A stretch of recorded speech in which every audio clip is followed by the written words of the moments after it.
Pour continuer sur les fonctions conditionnelles du tableur Excel, intéressons-nous aujourd'hui à la fonction nb.si.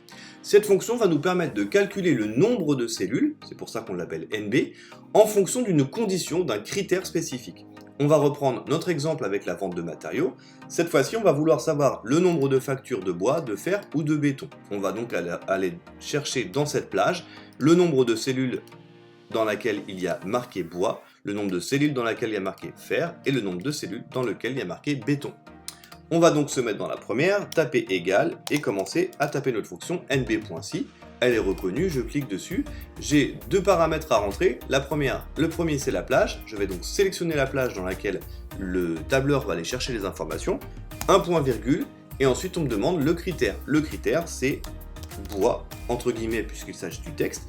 Et donc je ferme la parenthèse, je clique sur entrée.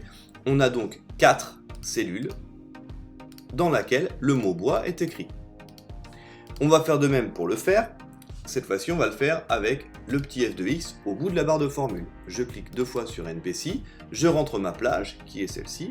Je change cette fois-ci le critère pour le mot fer, entre guillemets toujours. Je clique sur terminer. Et enfin, même chose pour le béton. La plage est toujours la même. Le critère, cette fois-ci, c'est le béton. Et je clique sur terminer. J'ai donc bien 4 factures de bois, 3 factures de fer et 3 factures de béton.